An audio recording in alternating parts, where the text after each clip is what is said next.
Welcome to the Rural American Surgeon. I'm your host, Dr. Randy Lehman, a general surgeon from Indiana. This show is tailored around the nuts and bolts of rural general surgery practice. You will find topics such as practical surgical tips, rural lifestyle, finance, training, practice models, and more. We have a segment called Classic Rural Surgery Stories, where you'll get a feel for how practice in the country differs from the city. If rural surgery is your passion, this show is for you. So, now that the ChloraPrep has dried, let's make our incision. Welcome back, listener, to the Rural American Surgeon Podcast. I'm your host, Dr. Randy Lehman. I have with me today Dr. Quince Gibson, who's practicing in Demopolis, Alabama, and he's going to talk to us about bringing a robot into rural America and what brought him to that region, the Black Belt in Alabama. Thank you so much, Dr. Gibson, for joining the show.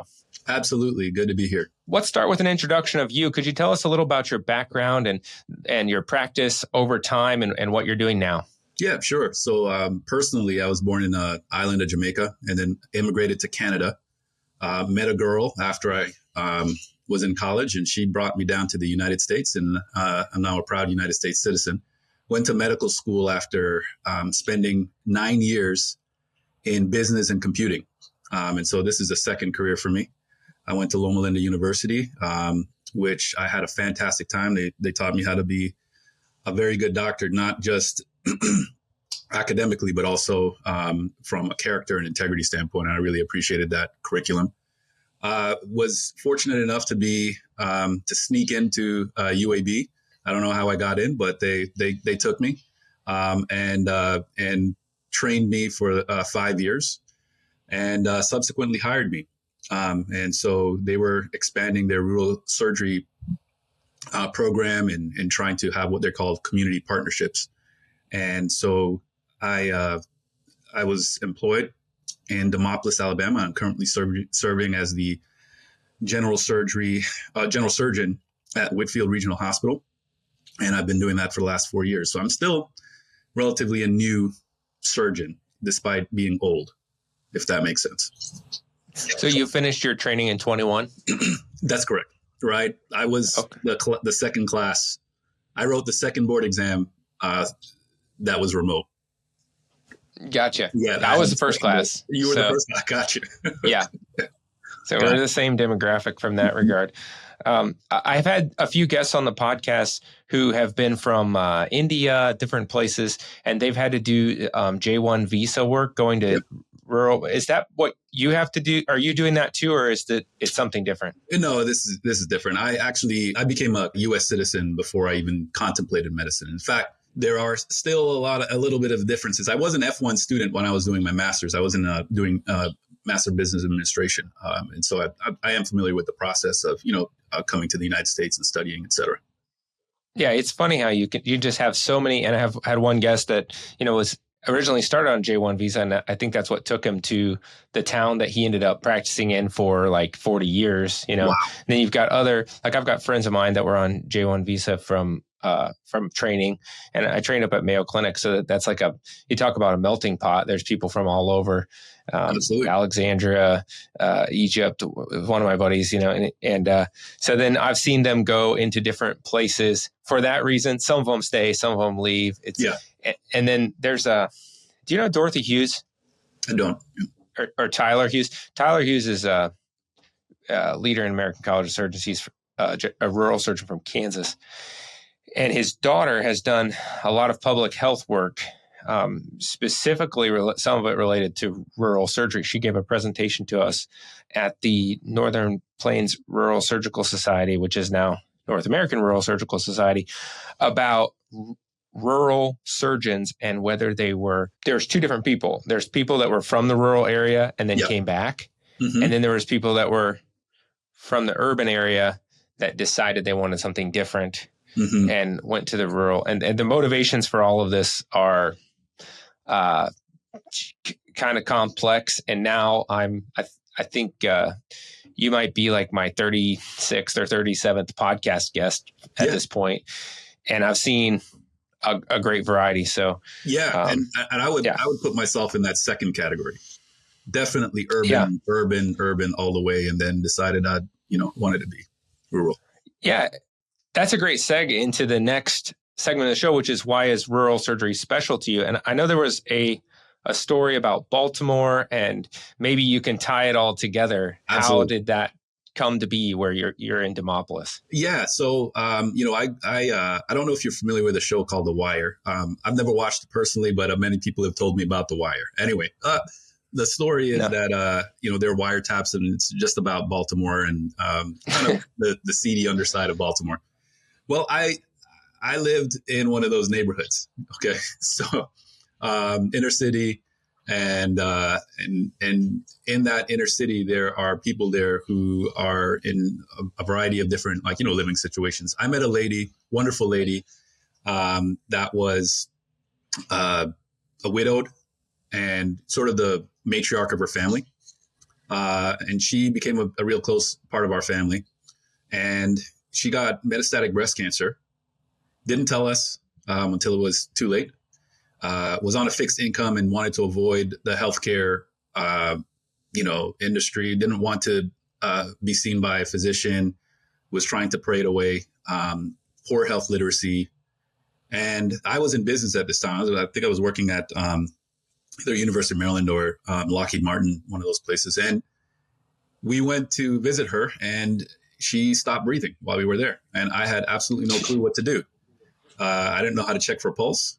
And all my computer, I was in, information systems and all that. None of my programming or database engineering could help this lady. And I realized that there was really a need for people who are disadvantaged in economically or geographically, right?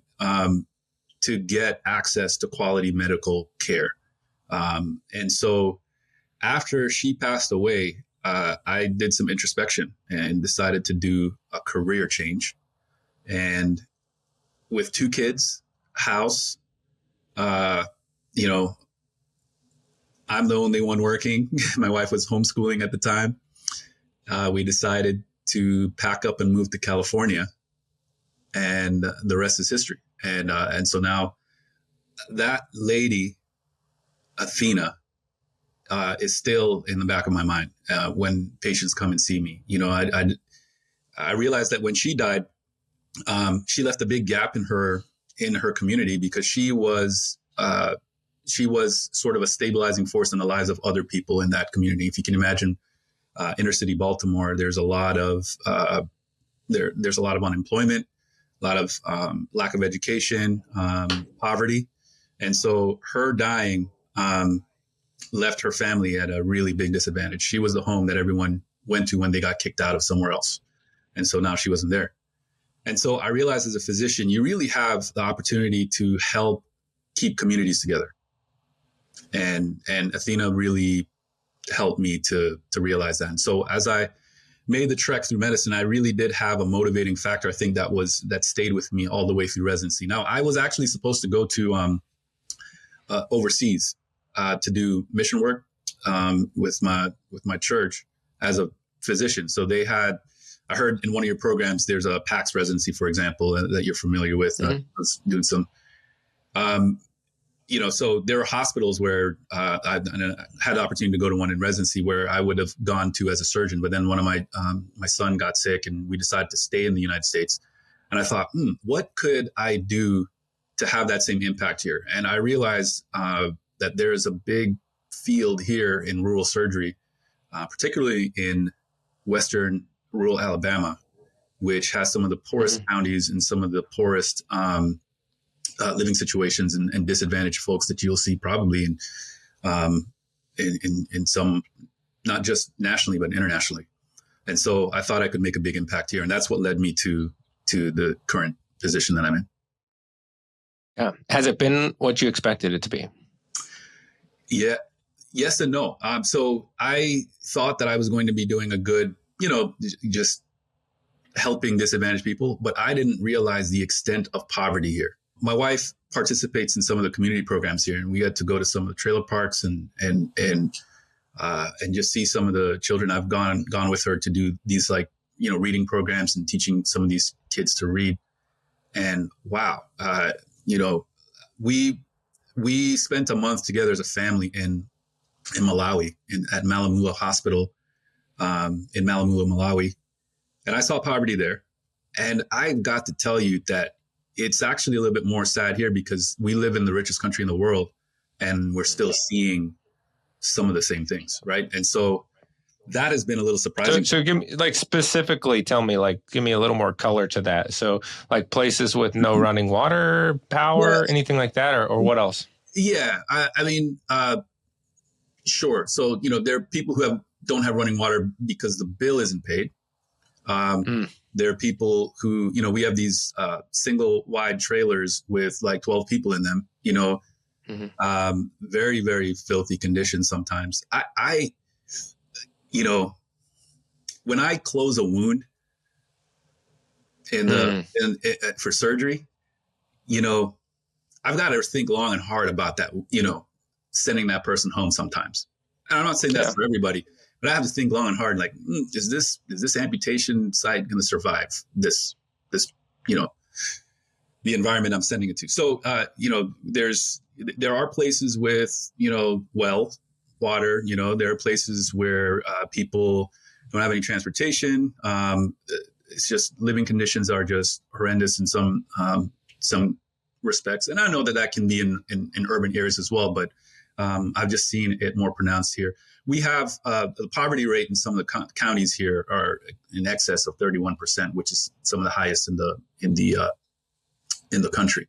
Yeah, I read an article that said the quote, "The rural America is the new inner city." And then specifically talking about poverty and drugs would be the two things that were associated with, inner city, but very much rampant in rural America. I mean, but like you said, it's very juxtaposed because we've got, the McMansion. Yep. And then down the road, we've got the squalor. Yep.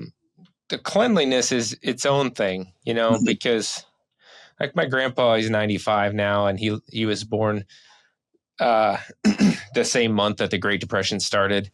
And he's lived through, and he never, I would say, made much. He saved a lot through his years, but he has a phrase that says even the poor can be clean. Absolutely. Which I've heard him say. So that is its own problem compared to just not having resources. But I hear what you're saying. I've done mission work myself too. And sometimes you go in and in the United States, I would definitely trade some of the bad situations I've seen in developing countries for some of the worst situations I've seen here, except for the fact that opportunity does still exist in America if you know how to access it, I guess. Yes. So, yeah. Well, that's beautiful. So the big thing I wanted to bring you on to the show and talk about is you have some experience using a robot in your hospital. So we're going to do a how I do it about robotic ventral hernia repair. But before we get there, I want to talk about the demographics of Demopolis and size-wise, how many other surgeons practicing there, what your hospital is, if it's a critical access or not. And then did they have a robot when you started? If not, what did it take to get it there? And then how it kind of turned out. So start telling me about Demopolis, if you would. Yeah, sure. So, really, Demopolis is just one town that I serve in a conglomerate of towns, It is a critical access hospital, level 3 trauma. And in terms of demographics, I think they've got several industries there that are pretty steady employers, like paper mills. The hospital is one, obviously. And then other, retail shops, et cetera. In terms of whether or not the robot was there, when I started, we didn't actually have a robot. And then CEO found out that I was trained robotically and thought it would be a good idea to get one for the hospital in terms of recruitment of patients as well as recruitment of other surgeons. I am the only general surgeon on staff. There's another general surgeon that works there that is currently working in the ED, but has sort of transitioned to working in the ED. And so I was excited because, as you know, probably in training, a lot of training, especially at UAB, where I trained, was robotic based, right? It's such a great training tool, and given the challenges of rural surgery, I thought that it provided quite a bit of opportunity for me to do more than could typically be done there. So when they brought in the robot, first off, is this hospital part of UAB? Yeah, so they're affiliated with UAB. So they run independently, but they do have some of the staff are actually staffed by UAB. So the CEO is staffed by UAB, and some of the other, we provide, I think, a tele-ICU and then general surgery services there. So your check, does it come from UAB? Yes, sir. And you're a W-2 employee with them? Yes, sir. Okay. So when they brought the robot in, was it a contract specifically with this hospital, or was it like one of the university robots, or how involved was the university? Yeah, it was specifically with this hospital. Now we did try to sort of leverage the relationship between UAB and Intuitive to get the robot there, but it was specifically with the hospital. Okay, did it come in 21? Yes, I would late 21. Late 21, and which model? It was the XI. Okay. Yeah. So, and are there any other surgical specialists like OBGYN, urology, anything like that? No. So we do have urology services. So we do contract with someone, but they, one of the challenges for us, and I don't know if it's for everyone else, is, and we can get into this too, but is anesthesia, right? So getting anesthesia it's been a little tough. And so we don't have an MDA here. Right. We're a CRNA based practice, and they practice independently here. So some people are not comfortable with that. And so, I think from a general surgery standpoint, we're a little bit more comfortable because our training involves significant critical care, management and things like that. But that was sort of an issue. But I was the only one using the robot, and we were hoping it would be a recruiting tool for other people to come in, particularly urology and OB-GYN to come in and use it. But that didn't pan out. Didn't really work out. And I've experienced that same thing. We had that at my hometown hospital. They have MD anesthesia exclusively at this time because ortho said that it was a deal breaker for particularly one of them. But the urologists are fine with it, actually. And so it all just depends. And but, I think of it because if I've got a patient and they're coding, it's me and that CRNA that are the only ones that are, and then you've got one person in the ER. So, and obviously if I had an intraoperative code, I would be calling the ER physician to come down and help me out. Yep. If the hospitalist is still in the building, then, I would try to call them. Yep. But other than that, what am I going to, there is a radiologist in some of the places that I'm at, but there's like, who other physicians do we have in the building? Nobody. So you have to think about it that way. And that ends up helping me to determine like who I want to take to the operating room in the first place and what kind of anesthesia I want to give them, and talking about like MAC local for inguinal hernias or something that I could do under local only, but I wouldn't give them any sedation at all, or else I would make them go somewhere else. It's something that maybe day one out of residency is hard to completely comprehend when you're training at a big academic ivory tower. But it's just a part of everyday life. So the robot's not there anymore. It isn't. And that was a financial, that's because of some financial issue, being able to pay for it. So, in retrospect, and I could say this right off the bat, that you can't really sustain a robot in a rural area with one surgeon.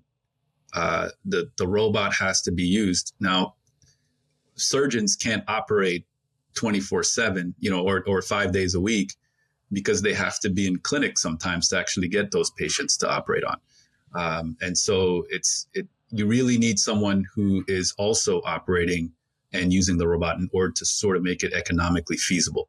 And so that's one of the things I think I would, in retrospect, kind of be more heavy on, hey, we need another specialist here who's committed to using this in order to gain sort of the economic advantage of paying for it. How many cases do you think would need to be done, whether that's per year, per month, or whatever, to keep it viable? Well, that's a great question. And so thank you. Each no, case, I'm just kidding. Yeah. Well, I mean, I got a colleague that used to always say that. Thank you for letting me know that my question. Yeah. So it depends on the case, right? So I know that if you're doing a lot of colon resections on patients who have Medicare, you can make it viable, right? If I'm doing a bunch of hernias, right, like inguinal hernias and gallbladders, I need a lot of those in order to sort of make it do, right? There are a variety of indices that go into even reimbursement for these, right? Because the reimbursement in Alabama, it's actually more the same case, right? I do a right hemicolectomy on the same patient, and depending on where I do this case, I get reimbursed differently. And in rural areas in Alabama, they pay a fraction of what they pay in an urban area. I would say that it depends on the case mix, right? And so I would say from an RVU standpoint, you would like to get more of your colons, foregut, sleeves, that sort of thing, in order to make this work. I would not say that a practice that is heavily lap chole, inguinal hernia, that is going to be a little bit more difficult to finance a robot. Mm-hmm. Yeah. So were you under a lease model? Yes. And it was a 3-year lease? I believe it was, yeah. I wasn't involved in a lot of the, tried to stay out of that, but. Yeah. Well, you're the one with the MBA, so I wondered maybe. I am. And I tried to stay in my lane a little bit. But I did, these are all questions that I did contemplate quite a bit. I can't put away that MBA side of my brain, so. Yeah, sure. So do you know offhand the volumes for your practice, like over the past 4 years? Yeah. So it's interesting. We can give our view range, right, for a year. Sure. I think we were probably in the 9,000 to 11,000 RVUs. Now, a lot of that, that's seeing patients in the hospital, that's consults, that's clinic, that's cases. That also includes some partners that came down to help me with some of my cases. So I did, one of the benefits of my practice is that I have, UAB colorectal surgery that comes down on once a month. And so I can plan some of my difficult cases with them, and we can do that case together, or at least they're in the building. Right. And so that included their outputs as well. But that, I would say that was probably around a good target. We went higher than that sometimes. And I think we were, I think my first year was lower than that, but that's a good range. Yeah. And how do you feel about those numbers? Those numbers are pretty high productivity. Yeah. National average is 6,500 RVUs per general surgeon. Sure. Last year I did 10,500, and I got to the end of the year and I'm like, man, I don't need to do this. So, but you mentioned also trying to have the robot busy all the time. Yeah. I have a nurse practitioner that I've now been working with for 3 years who does, it's a long story how we kind of got started, but she kind of fell into my lap because she's a friend of a friend, and she's a fantastic nurse practitioner in terms of how she thinks about things. But what I initially had going was I was covering wound care for a hospital, and I needed somebody to take that off my plate. So that's how I started with her. And then I was like, listen, I've got all these scope referrals, and are you doing scopes? I am. Okay. So I'm getting all these scope referrals, and it's really kind of the main thing I'm seeing. First off, I don't really need to see them 5 pre-op. Yeah. Right. But if I'm going to do this, where most people are seeing them pre-op in the places where I'm working. Yep. And so if I'm going to see them, it's mostly a medical fitness for anesthesia, and putting a little color to why we're doing the scope. Right. And I think you could easily take this off my plate. Would you be willing to do this and see them back and follow up on the pathology? So then she added that, and then it went really well. And then I said, hey, this is how I think about gallbladders. And then she took that over. And then I was like, I'm going to hang on to hernia because it's so complicated. But then after a little while, I was like, well, this is how you think about inguinal hernia for sure. And then now she's seeing ventrals too. And even cancer patients and things. Now on those, we talk every single day. Sure. But I think we have a good model. So I'm moving towards a mid-level. Not every day being a surgery day for me, but closer to it. Yeah. And I was about to ask you that question. I mean, because right now I'm in clinic twice a week, and I'm not seeing that many patients. I had the very same experience. I think one year we clocked in around that in terms of RVUs. And, I looked at my wife and kids and was like, I'm not in residency anymore. I don't need to do this. And so we kind of backed out. But, that is one model that I actually am probably going to look at shortly because getting into the OR is really big. One of the things that I did consider starting off in a rural area, and I didn't realize this initially, but I really thought it was necessary for me to establish my brand, right? So in rural areas, particularly in Alabama, there's a lot of distrust in the hospital, right? And so in order to establish trust, I had to see patients, and there was a lot of word of mouth that said, hey, this guy is sane and he'll give you good care and he'll have a good conversation with you as well and smile with you. So I did want to see my patients. You know what I mean? Yeah. I wanted to see them post-op. And then now that the reputation's established, then you can kind of say, okay, all right, now I can kind of hand this off. This is what I do for my patients. This is how I would like them to be treated. This is the standard, et cetera. Yeah. You've heard of the 3 A's of success in surgery? No. I don't know if it's just rural surgery. So the 3 A's are availability, affability or likableness, and ability. And they're important in that order, which is sad.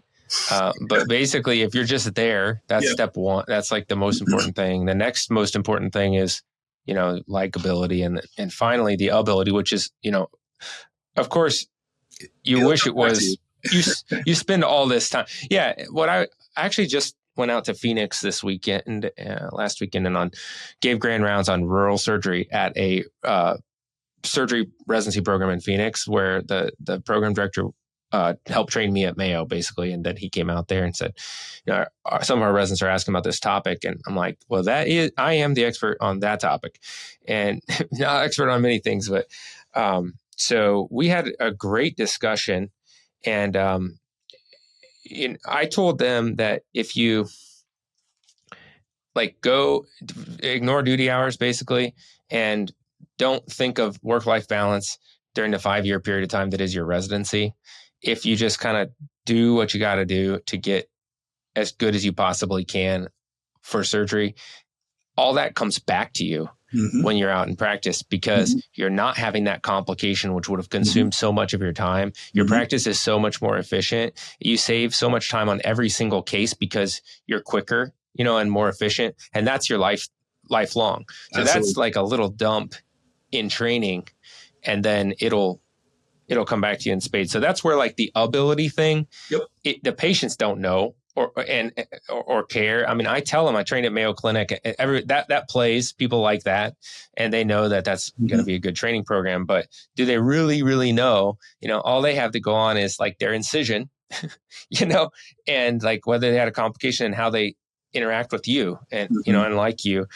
But then for me, the ability helps me out with my success because I can do 10,000 instead of 5,000 RVUs because I'm not, farting around, basically. Yes, absolutely. Let's go into the actual nuts and bolts of how you did a robotic ventral hernia. Yeah. So first off, which hernia, when you had the robot, were you doing every single ventral hernia on the robot? Absolutely. So if it was if I suspected a small umbilical or something like that, I would not do that. I would do it open. How small is small? 2 centimeters. or less. Okay, so less than 2 centimeters, you're doing an open repair. Primary, or are you still putting a piece of mesh there? It depends. If it's greater than 1 centimeter, to me, I'd put in a piece of mesh. If it's less than that, I'd just do primary interrupted PDS. OPDS? Yeah, actually, I use 2O. 2 OPDS? Yeah. And then if they're like 1 to 2, then you're putting in a Ventral X or something like that? Exactly. Yep. We do that. But that was actually really rare. I would probably lean towards doing a lot of those robotically. Once it got in that sort of size range. And the reason is that I really didn't know. So in terms of BMI, Alabama is up there. As we said before, Mississippi beats us, West Virginia beats us, but we're number 3, right?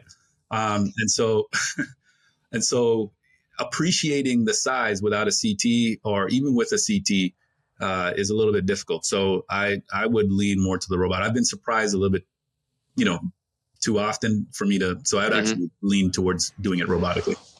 Okay. What about first off, while you're on BMI, do you have a cutoff for who you won't give an operation to for ventral hernia? Yes, that question's a little complicated. I'm going to tell you why. A lot of my patients don't have the means to go somewhere to either lose the weight or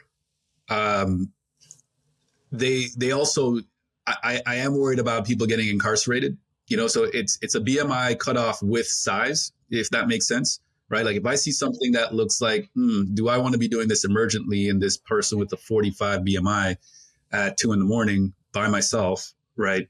No, let's see what we can do here. Now, I don't think I would do a 45 BMI, but that's to be, something that I would take sort of clinically. Hard cutoffs, I would say anything above, 37, BMI 37. I don't think I would do a 40 with that. I've told people greater than that to come back after losing some weight. But do you schedule them for an appointment back after they lose weight, or do you just kind of say, come back when you lose weight? Yeah. So I actually schedule them for an appointment. I also, how far out? I do a year. Yeah. And they get scheduled before they leave. But I also was doing bariatrics. And so I'd have that discussion with them as well. And so with doing bariatrics, I actually do a full visit with them on weight loss as well. Like, what are some of the lifestyle modifications that you can make in order to lose weight? Are you on an exercise program? Well, first off, do you want to lose weight? There are people here. Great question. Yeah. And so once they do, I got you. Once they do, then I talk to them about strategies. Well, are you on an exercise program? Right? No. Well, that's like, hey, I want to get married, but I'm not dating. Right? Like, you need to be on an exercise program. Right? And then what constitutes the type of diet? And so I give a full visit on that. So I really believe in lifestyle modifications, lifestyle medicine. And then I have them come back in a year. Did you do what I said? If they need to meet with a nutritionist, and we do have a dietitian, I do also try to arrange things like that. Okay. So did you do any additional training in bariatrics, or you came out of general surgery residency doing that? I came out of general surgery residency doing that. Now, when I say bariatrics, I'm talking about sleeve gastrectomies. I don't do Roux-en-Y's.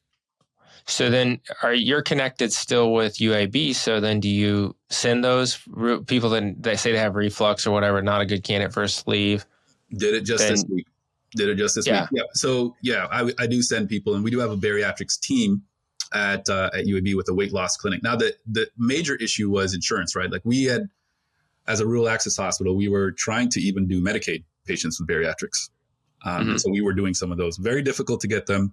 The hospital kind of took a loss on those, but we thought it was an important mission for what we were doing, and I thought it was an important mission as well. And so finding someone who would do that, give that surgery with that insurance was difficult. But thankfully, UAB has kind of changed that, and they are actually doing some Medicaid patients now. So I do refer all of them. Wow, that's great. Because I had Kabir Mehta on a couple episodes ago, and he's a bariatric surgeon, trained with me at Mayo, but then did actual bariatric fellowship. But he's practicing in Hazard, Kentucky, which is like a small town. And so I asked him that question. I'm like, do you think that it's right for a general surgeon like a non-bariatric surgeon to do sleeve gastrectomy in a small town without also offering Roux-en-Y or other things like, duodenal switch or SADIs or whatever. Right. And he kind of gave me I think he gave me a clear no answer on that, which was, I could see both sides of it, and I'm going to take his answer as validation for me to not to have to do it. but more power to you. Yeah. Well, I'm not doing it anymore. Right. So for me, what I have a referral base, so if I do get in trouble, I do have colleagues that I can say, hey, this person needs conversion, right? Like, so, and I have 3 colleagues that do bariatrics at UAB. So and I can even get them to come down and help me if I needed to, right? So those were some of the, nuance. That's why I did it. But now that the robot's gone, right, there's the other challenge of help, right, and assistance while I'm doing that procedure. And so that's changed the calculus significantly. It's just like so many things. Like when you're a resident, first off, you're trained on multiple choice answers. So there's a right or wrong answer. And real life is just not like that. So I can ask you this question: what's your BMI cutoff, for ventral hernia? And it's there's not really an answer. Cause who can get CRNA anesthesia? Who can get anesthesia with a single, forget the CRNA piece, with a single provider in a critical access setting? Like, and what's right and wrong? And it becomes something sort of like the old way that we would do appendicitis, where you need to have a negative API rate of 20%. Where do you draw that line for like how many bad outcomes can you allow? If you were and you could say 0, but then I'm living it and you're living it. We're out there and there's going to be a lot of people that are going to get no care rather than get, what we kind of have to offer. Right. If you say that. So it's difficult. All right. So, but I digress. So say you got a patient, then that's the most typical one. Say it's a 4 centimeter, reducible. So if it's incarcerated, you still go robotic, right? Absolutely. What if it's incarcerated with bowel in it? Still go robotic? I still go robotic. Yep. I could always open. Okay. So, in a setting like that, even I've actually done robotic surgery for, emergent, just to kind of see and assess the bowel viability.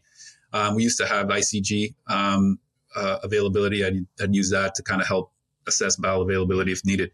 I really like the robotic approach. It gives a good dissection, good visibility. And I've had very good success with it over the last 4 years. So that's one of the things that I would kind of advocate for myself. I just felt very comfortable doing it that way. So let's say it is a 4 centimeter reducible. How are you putting your ports? You take that patient, put them in general anesthesia. How do you tuck the arms? Yeah. So I tuck the arms loosely on the left side, one arm out on the right. I like to give anesthesia an arm.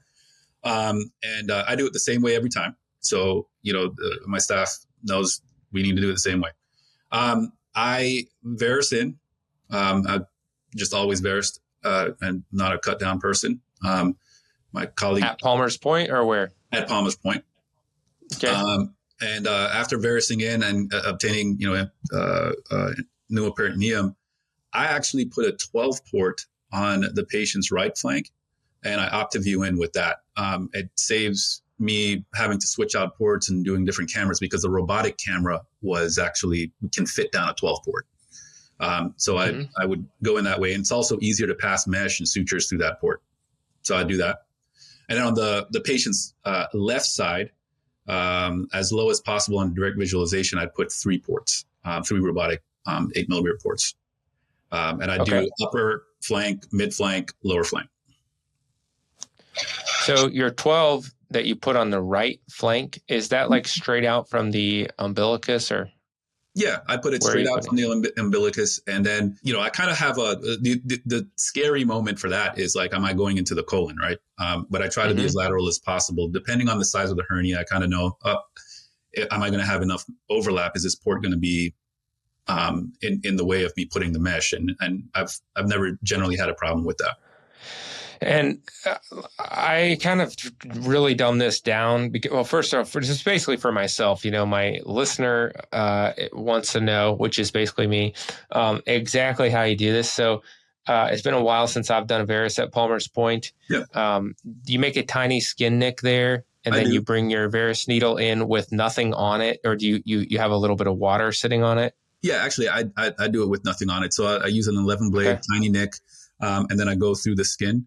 I look for that second pop, and then after I've gotten that, I actually do aspirate to see if I'm in the bowel or not.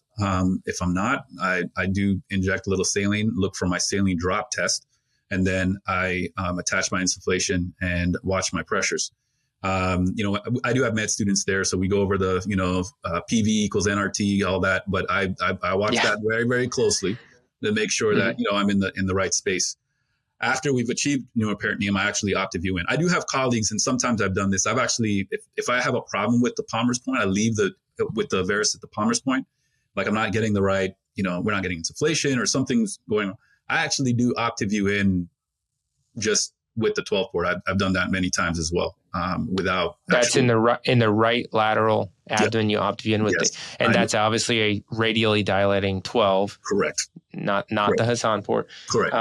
But it's big enough for you to bring needles in.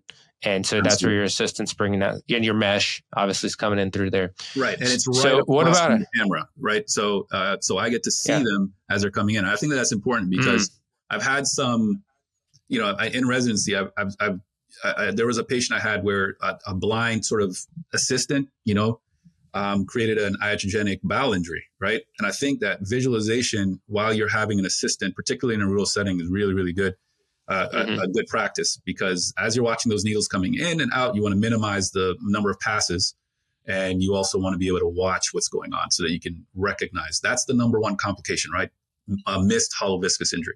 And so if I can watch for that, I think that we're heading in the right direction. So regarding that port, do you close it at the end? I do. The radially dilating 12? Yes. How? I close it with a WEC device. So I push it in, and I use the WEC also to help me with putting the mesh on. So that WEC device, I don't know if you know these little Carter-Thomason. Is a WEC similar? Yeah. Is it the same thing as a Carter-Thomason suture passer? Exactly. You push something and it opens up. Yep. It opens up, grabs the suture, pulls it right through. And I do that under visualization as well. So. Yeah. Okay, great. And what suture do you use for that? Just curious. I use an Ovicral. Yeah. Yeah. So I usually but you're far enough lateral that you might, are you lateral to the semilunar line? Yep. Mm-hmm. So I can actually, I do close it. I had one patient that was on steroids that came back with another hernia at that point. He had sarcoidosis. How'd you deal with that? I actually did it primarily. But his tissue, his tissue was paper thin from chronic steroid use. I literally blowed, I flicked on the port and it went in. Right. So, I was a little bit, that was a learning experience for me. But I did get the opportunity to, suture that one primarily. And I did that under kind of visualization from a 5 port. Because you have 3 layers out there. Yeah. So you're just kind of closing all 3 layers in mass when you're doing that, technique. And that's why you have to, what's Billy Joel says, you can't dress trashy till you spend a lot of money. Right. And, here I am. Okay. I train at Mayo Clinic and I did all the stuff. And now I've got the credibility to ask the stupid questions in a public format. So, that's what I'm doing here. Yeah, no, you're okay, good. Great. So you got your ports in the setup that you just described. The last question I did have is when you put that radially dilating port, after you have pneumoperitoneum, do you take the pneumoperitoneum all the way up to 15 before you put that 12 in? Yeah, well, not all the way up to 15. I just need to see air, right? Like, so that when I'm going in and I'm OptiViewing in with that radially dilating port, I'm really just looking for a little air, so I don't need it to be at 15. So you're always coming in optical. I'm always coming in optical as pneumoperitoneum is being achieved. Yes, got it. Okay. And then do you have the patient rolled a little bit to the left, or you have them straight supine when you're putting that port in? I do have them supine. While I'm putting in, there's a little bit of a break in the bed. So I do have them kind of extended, I guess, if you will. And I do it about 10 degrees so that we kind of open up that space between the costal margin and the iliac crest. ASIS. Yeah. And so that allows me to get my ports in. It kind of gets the patient in a position to help me kind of get the best visualization. Okay. So now you're sitting like that. Your camera is in your middle port. You've got your assistant port across the way. You've got your two instruments. What instruments do you put in your right and left hand? Yeah. So monopolar scissors in the right, and then I have a Cartier or a tip up in the left. So if there's bowel involved, I like to use a tip up. Let's make it easy because I'm going to blow my time here if I don't. So let's say there's nothing in the hernia, just a sac going into it, and it's 4 centimeters. Where do you start? Yeah, so I start with dissecting the hernia sac just circumferentially around the hernia. Okay, and I don't try to get the whole sac dissected. Sometimes I'll take it down depending on how easy it is. But I just want to kind of free up some edge so that when I start sewing, I then make sure that the falciform is out of the way so it can lay properly. Sometimes there's some high hernias that are closer to the xiphoid. And then after I do that, I start sewing. And I use a mega cut suture driver, needle driver in order to do that. I like the zero V-lock sutures, absorbable zero V-lock sutures. And I close a defect primarily before I put a mesh down. And so I'll use 1 to 2 of those. Those are expensive sutures. I think, $90 each, I think, if I remember correctly. But I close those. And once I have good closure, then I start thinking about putting in the mesh. Now, before I put the mesh in, I always have a finder needle to get me right in the middle of the defect, right? So I have the assistant put a finder needle, a 22 gauge or something like that, a spinal needle, it doesn't matter. So I can see, hey, yeah, that's the spot I want you to insert the WEC, the suture password. Once they've done that, then we put in a barred Echo 2, a mesh with the Echo 2 positioning. I like that. It's so easy to get that mesh put in place. They grab the suture. So it's got a ST barrier on it then? Yes, it does. And Ventral. So it's Ventralite ST. Yes. Yeah. Correct. So straight polypropylene on one side and Sepra technology on the other side. Correct. And I like that because of the positioning, actually. And so once they put the positioning and it's up against the abdominal wall, I make sure we've got good coverage. Of course, I've already given my dimensions to my circulating nurse so that I can dictate that. I like to have 5 centimeter overlap as much as possible. Usually I'm using an 11 or, the 11 round for smaller defects or there's bigger ones like the 15 by 20s. It doesn't really matter. Then I suture it in place. I use a 4.0 V-lock to do that. It's easy and fast. We've run out of 4.0 V-locks before and I've used a 4.0 Vicryl and that worked fine as well. And I suture that circumferentially, making sure that, we have good overlap. Take one final look, get all the needles out. Take the positioning system out. That's important. And once that's out and everything's cut, we desufflate. We don't desufflate. We close that 12 port, and then we desufflate and get the rest of the ports out. Yeah. What kind of shoes do you wear while you're doing this, or you do it barefoot? I use Calzuros. Yeah. Okay. Very good. What color? They're black. Yeah. Okay. And it hides the blood. Yeah. A little bit better. But I'm using, I've got some Air Jordans that I use in clinic. So yeah, nice. Great. Sweet kicks. Yeah. Okay. That's good. Is there anything else that we're missing about that? We could talk like for literally 3 hours and I can ask you all the questions, but the only other thing is I think a lot of the work's done before the OR, right?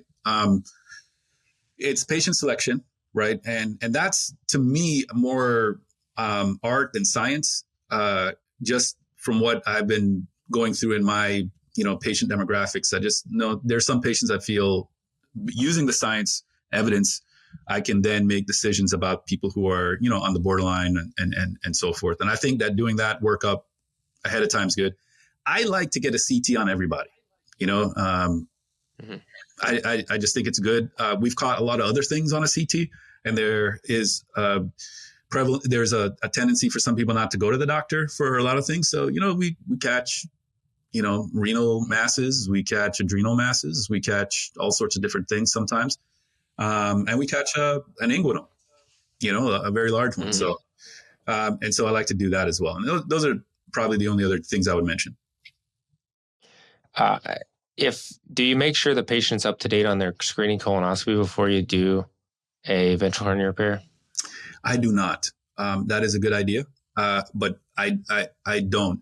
Usually, if they're coming for ventral hernia, they're usually up to date on that. And I do have a custom questionnaire that I do give to all my patients. It's actually a review of systems that I dictate in so that they check off everything.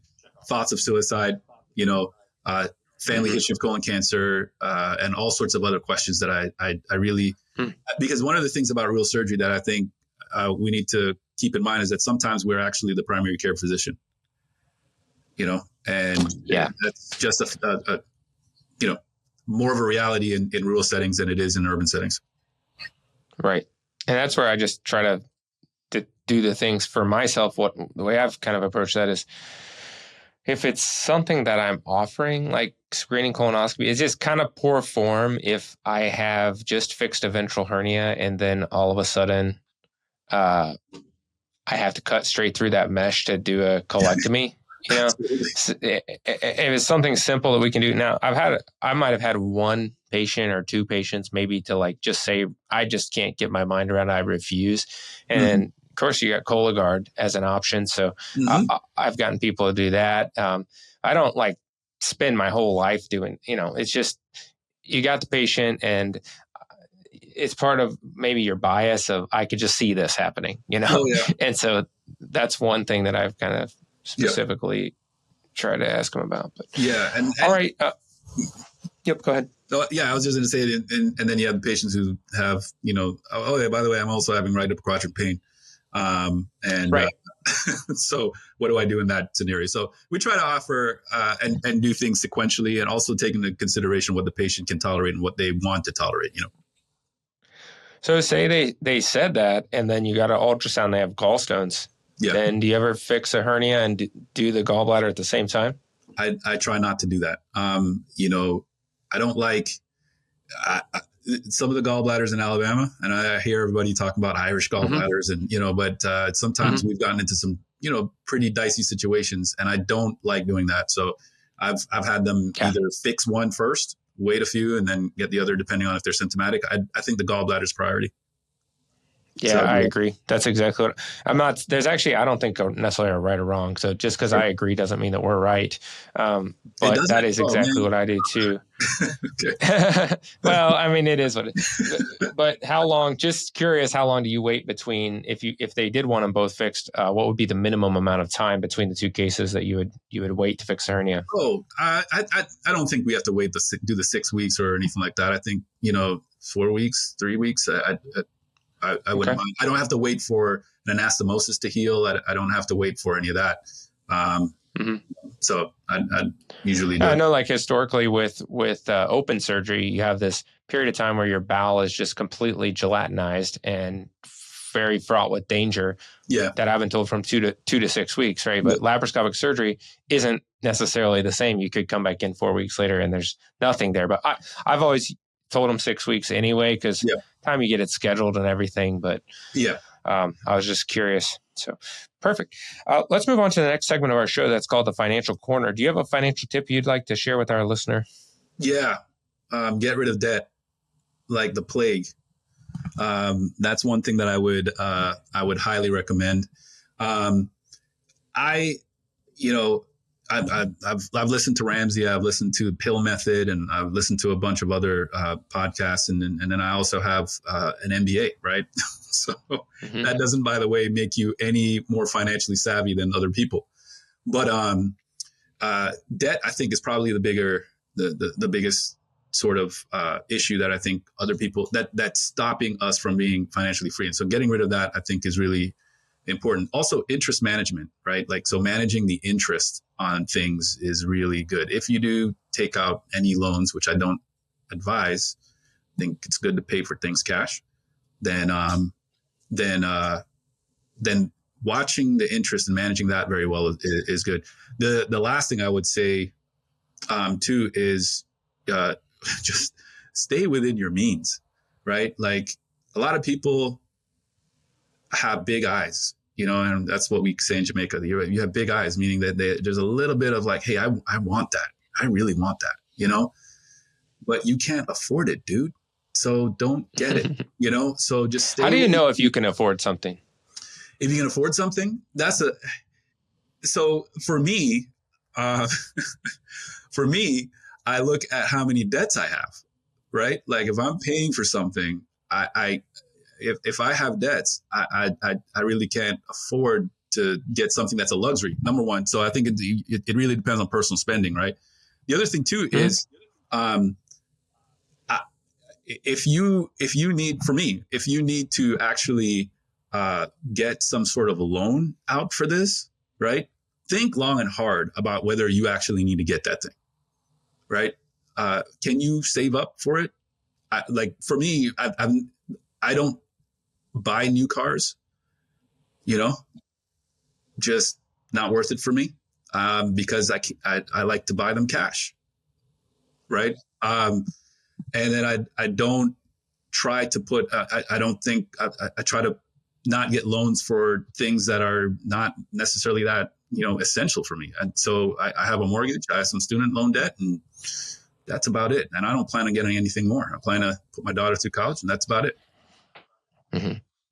Yeah, I think there's a lot of different, there's a spectrum of what you just described, and people will argue and push back, and they'll say, well, I need the car, right? But I would push back even. Yeah, I would push back on the house, actually, the other direction. Okay. So I would say that Dr. Gibson, there is a house that you could pay cash for right now. 1,000%. And why don't you just sell your house, get rid of all that debt, and buy that house that you can pay cash for, because that's technically the house that you can afford. Right. Otherwise, maybe you should be renting and having no debt. Right. I'm just that's devil's advocate, right? No. What you actually easy said, for me to say. Yeah. What you actually said, there's a guy, G. Ed Reed, that I did a seminar with him once, and he actually talks about the benefit of doing something like that. Because what happens is, if you look at it from that standpoint, you get this house, right, that you can afford. Let's say you paid cash for it. He actually advocated a 7-year mortgage, right? So you get this house that you can afford, right? You stay in there and you save all those payments that you would have been making on that other house, and then you upgrade, right? And then you can upgrade. And if you look at how much equity you develop as you're going through just upgrading versus how much you would have gotten if you had gotten that house and paid this long debt, you're paying that thing off way faster, and you're in a better house much sooner. So I agree 100%. Yeah, if that's your goal, I guess. And the other thing is, like what Dave Ramsey, said. I consumed a lot of Dave Ramsey when I was a resident, kind of laying the foundation for my own future. But the big problem with the bigger house is the expenses that come along with it, because you can, quote unquote, afford the mortgage, right? So that's why I asked, how do you know if you can afford something? Your answer was sort of, you can afford it if you can pay cash for it, right? Except for a house, right? Yeah. But which that's why it's personal for you. And I don't think there is a right or wrong answer, but it's, I think, good advice for an individual person to sit down and define those things for themselves, right? To say, like, what airplane can I afford? How do I know if I can afford an airplane? Well, if it's 4% or less of my net worth and I'm paying cash for it, that's how I know I can afford the airplane. Right. And that was my own personal guideline for what airplane I can afford until it wasn't convenient and my eyes were too big and I wanted to buy something else, and then I break my own rules. But there's another phrase, which is know the rules, follow the rules, break the rules. Can be true for fixing hernias, can be true for personal finance.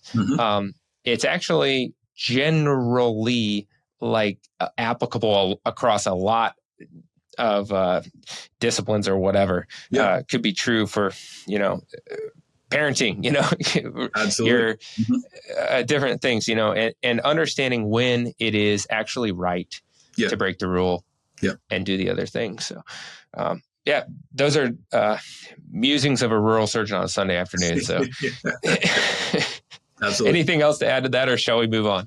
Yeah. No, I think I like your philosophy, and I really, what you just stated actually is you stated it more eloquently than I did, which is, you can afford it. Once you've set your sort of boundaries, you can afford it once you can meet whatever boundaries you set. So I like that. Right. So the next segment of our show is called Classic Rural Surgery Stories. These are stories your urban counterpart just wouldn't believe. Do you have anything like that's happened in the last 4 years for you? Yeah, I do. I did a grand rounds actually at UAB, and I started with this vignette of, and I think I have a presentation here, but this would be a good time for me to let the listener know that all of these episodes are on YouTube. And the ruralamericansurgeon.com actually has the transcripts of all of our episodes and then links to the various places. So you could go find the video if you want for this on YouTube. If it doesn't come through and you want to see the pictures. Okay. Yeah. So, there's a 59-year-old gentleman comes in. He has inability to pass solid stool last 7 days.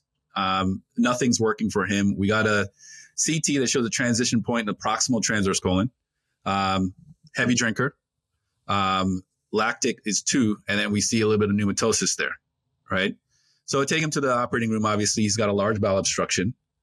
We do an extended right hemicolectomy, and final pathology just is he has a stage 3 colon cancer essentially. Okay.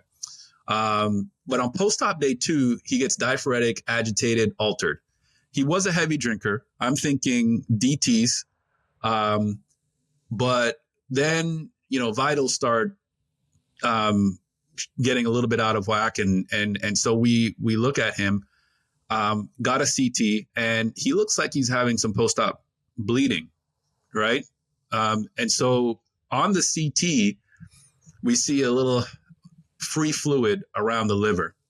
I'm really concerned. We do hemoglobin on him, and it's like 5. And so I need to take him back to the OR. But there's no OR call for the next 14 hours.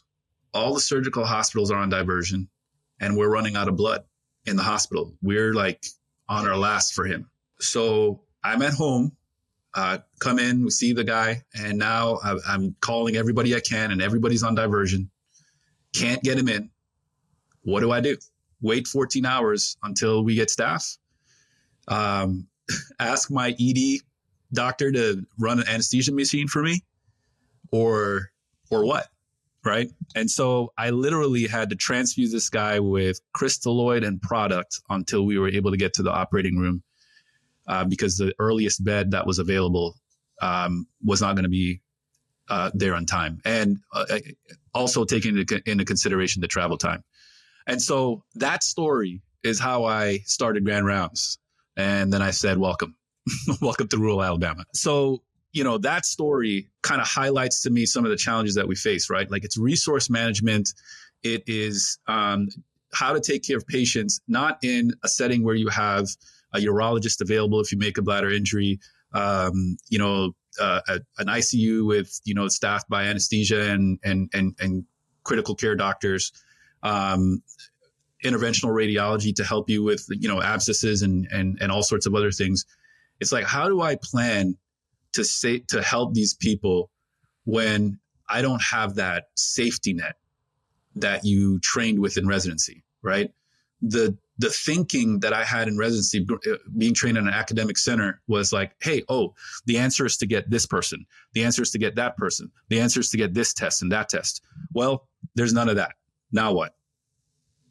And when I got a lot of feedback after that presentation on, wow, I now kind of see what's happening with you. So I've had a lot of tough decisions. That patient represents a tough decision. I actually had to go to the operating room. He did fine. We transfused him we had to watch him really closely that night. But that I lost some years of my life with that one. Got a couple extra gray hairs in my beard here because of that. And, but those are some of the challenges in rural surgery. And a lot of people came to me and said, man, I see now. I see what you go through. And that's just the tip of the iceberg. So the reason you didn't have call was because you didn't have anesthesia? Correct. So we don't have call. And so when we don't have anesthesia, we actually don't have a call team. Right. So you only have that during business hours, or when do you have anesthesia right now? So we're having a challenge with that right now because we're having trouble staffing CRNAs at our hospital. So there actually is no call for the next month. But overnight, usually every other week. Every other week, we have 24-hour call. You have 24-hour, and there's a every other week you have 24-hour call for what period of time? Or is it a CRNA comes in for 1 week? So for 1 week straight, we have 24-hour call for that entire week. Got it. And so basically then you're doing your bigger cases on like the earlier part of that call week so that you could take them back if you needed to. So what are you doing for this next month? Are you going to not doing any colons? I have one on Tuesday. But it's still May. So, so we're going to go ahead and do that one. And then I actually have to rearrange my schedule. I just found out on Friday about that. And so I have to rearrange my schedule. I got to look seriously at the patients that I have scheduled for the next month and see if those are patients I really want to do here. The other thing I need to do is to just give a heads up to my colleagues at UAB so that they can kind of remember that, hey, I'm here. Just please, if I call you, I need you. Because, there's this concept of itinerant surgery, that none of us want to be. And you're balancing this resource management. And so for me, I'm now in 4 different hospitals, actually all critical access, kind of centered around my house. And 3 of them don't have call ever. And so but then in one, I said, look, some colon cancers and hiatal hernias were coming in to clinic. And I'm like, I'll do them, but I'm admitting them. And so I'm admitting them for a reason. And I've never actually had to go back in the middle of the night with that case that you're talking about, with like a bleeding from the right colic artery or something like that over 5 years. But I guarantee you that sometime in my career, it's going to happen. Oh, yeah. And so I don't think it's right if I'm admitting them to the hospital for me not be able to take them back in the middle of the night. Yes. So they set up, but at the same time, like 100 days later, I don't need to have a call team. There's somewhere between that night and 100 days later, there's a number. And I talked to different people. One surgeon at the North American Rural Surgical Society, he told me he thinks it's based off the global period. And so you need to be in town and available with a full team for 90 days for a 90-day global thing. I do not agree with that. Strongly do not agree with that. But I told them surgery here.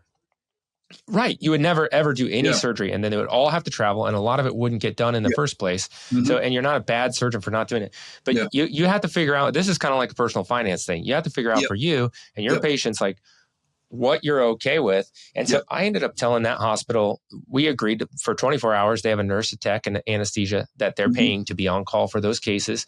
And they've, so far, every single one of them there has gone home on post-op day 1. All those colons and the hiatal hernias that I did, I think there's a total of like 10 over maybe 10 months or so. So those, they're going well. If I have to keep them another day or two, the other thing is I know some of the CRNAs around, and there's an element of like, you're presenting this patient, and I'm like, can I call that person that's supposed to be there in 14 hours, and could they come early for me? And could I call some people from home and kind of get to the OR a little earlier, just given the situation? That's real life. Yeah, absolutely. And I have great relationships with the CRNAs. Issue is that some of them are in other hospitals and taking call other places, And so, but it's not just that, it's also the call team, right? I need a scrub tech. I need a circulating nurse. And so those things are kind of important as well. Now, just as an aside, how are you doing your hiatal hernias? Are you doing those robotically or?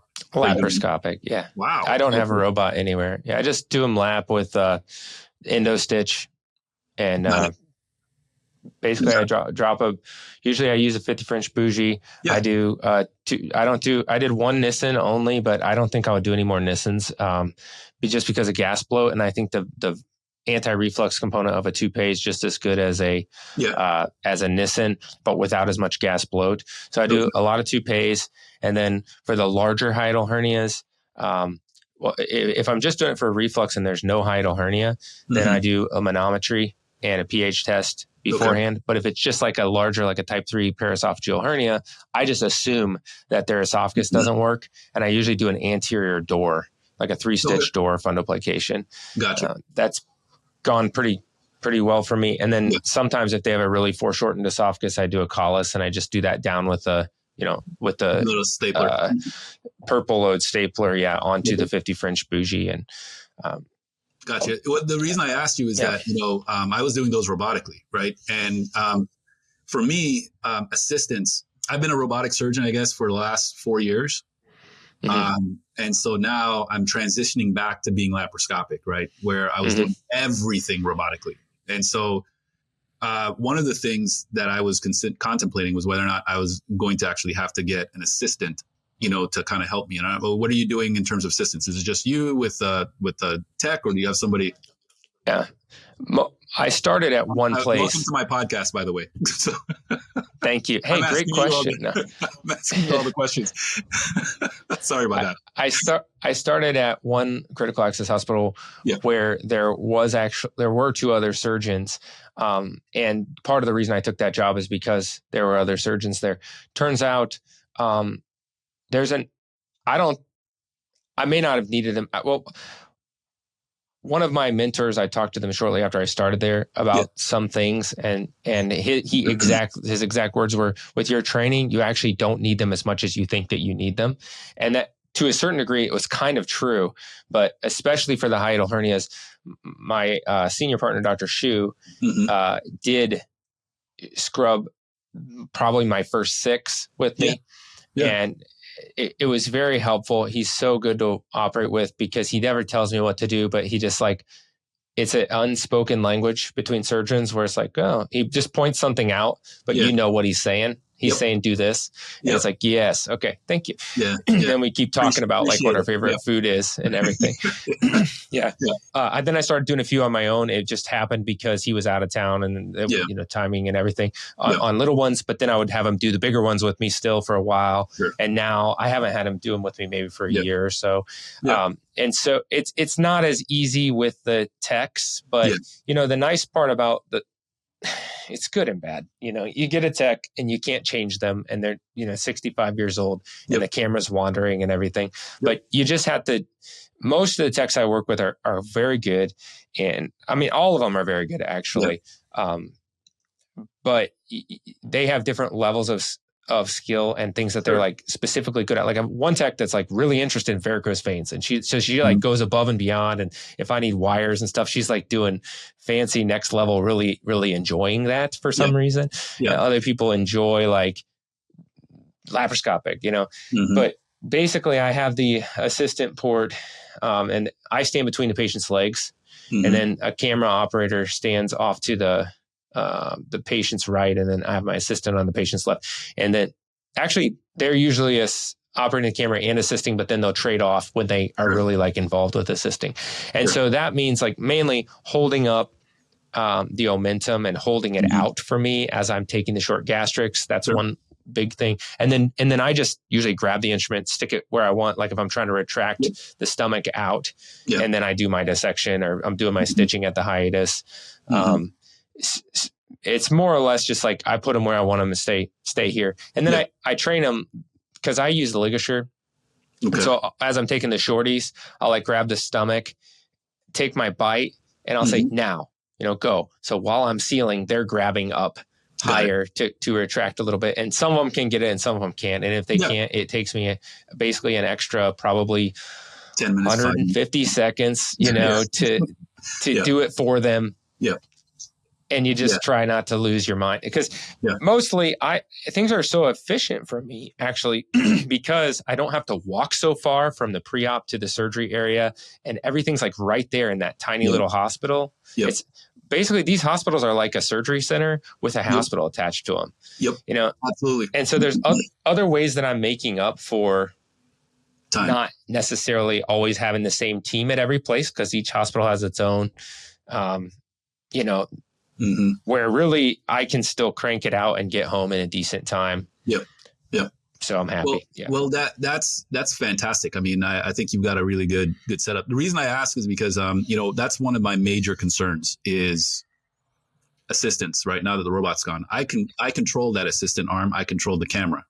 Right. And now I have to relinquish that control. Right. And I've got to work on my laparoscopy skills. I'm just being, because I've been a robotic surgeon for some time. So the amount of procedures and things that I'm doing, I have to think about that. But I appreciate your take on that. Yeah. So my point of this podcast is just to essentially create my own echo chamber and talk to myself about the things I want to talk about. All right. But I have considered, like, I have a plane. And in your situation, you should just get some good laparoscopic UAB surgeons that were good at laparoscopy before the robot came out, and have a good relationship with them and bring them out. And then they like proctor you and walk you through a number until you feel comfortable. But, if there was a rural surgeon in somewhere that I could get to with my plane, and they wanted to line up a few cases and have an assistant come in, and they set it up through their hospital to somehow, reimburse and pay for like me to come in for a couple of days and help them out. Even doing checkoff things. I would be interested and willing to do that. That would be like an awesome, I think it would be fun for me, and it would be a nice give back to rural America on the whole, so that's not for you necessarily to hear, maybe the audience. No. I'm thinking for me. So, but there are, that's actually a fantastic idea. And I think that's one of the things coming out of training. We didn't really talk about this, but coming out of training, you and I came out around the same time, and it's so valuable to have individuals who can proctor you, and help you during those first months, to a year. I just can't speak about just how valuable that was. And that's something I never really appreciated until now. Yep. Perfect. Last segment of the show is resources for the busy rural surgeon. Do you have one great resource you love every rural surgeon should know about? Yeah, and it has nothing to do with surgery. My resource is a book, or books I really like to read. One book, the Holy Bible. That is number one. But this one is, but I think that's useful for everybody, not just surgeons. But I would there's a book that I really like called Atomic Habits by James Clear. Yeah, and probably a lot of people have read that book, but I just can't say how much I appreciate just the change in my sort of paradigm about how to utilize my day. I like that book. I also like Talent Code. I can't remember who the author is for Talent Code, but I like music, and just increasing my skills with music was one of the reasons I got the book. But surgery is a skill. Taking care of patients are skills. And so these are talents that we have. And I think that just being able to utilize and perform at a high level is super important. Yeah, perfect. I appreciate those book references. I actually did want to say, I sent a few questions out to all the guests beforehand. And one of the questions is, who's some of the biggest influences in your life and why? And you said, your preceptors and mentors that you've had. But then you also said the historical Jesus. So what is the difference between the historical Jesus and just Jesus? There is no difference. Okay. But the reason I say that is that, a lot of people don't think that this guy didn't exist, right? Like he did. I believe he did. There's plenty of... Well, I mean, time itself reset. Absolutely. It did. Yeah, and there's a lot of accounts, right? About... Yes. Yeah. And very reliable ones. And so, and I think in terms of the reliability of the, Judeo-Christian Bible and all that, I really think I put the historical there, because there may be people who will say, well, you believe in this, you're claiming as an influence this person that didn't really exist. But no, that's the one. Yeah. Yeah, no, Bible stories or Bible accounts. Yeah. And then 12, you got 12 people walking around, plus lots of other ones that went to the death. Nobody said that was their firsthand account. Yeah. Said it didn't actually happen. Right. So that changes everything. Absolutely. So, yeah. Very interesting. Yeah. And there's also, there are a bunch of other books that I read in terms of apologetics and things like that. And that's one of the reasons that I read a lot of, Ravi Zacharias and Subodh Pandit, who's a MD. He's pretty good too. I've read The Case for Jesus, and the author's is escaping my memory right now. But just a lot of that stuff, I really think that there's a historical case. And one of the reasons I did say that is because I think that even the teachings there, I got a shirt that says "Do justice, love mercy." And I really think that in terms of the compassionate care that we have, I think that he epitomized that. And so I incorporate that into my practice, and I take it very, very seriously in terms of the way that I approach patients and patient care. Yeah, I love it. And really appreciate your perspective on that. Yeah. It has been my honor having you on for this episode of the Rural American Surgeon. Thank you for joining us.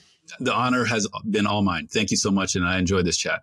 And thanks to the listener for being here with us for this episode of the Rural American Surgeon. Don't forget to follow us on Facebook. Give us likes on all the platforms. Tell all of your friends and family and your dog and cat about us. And we will see you on the next episode of the Rural American Surgeon.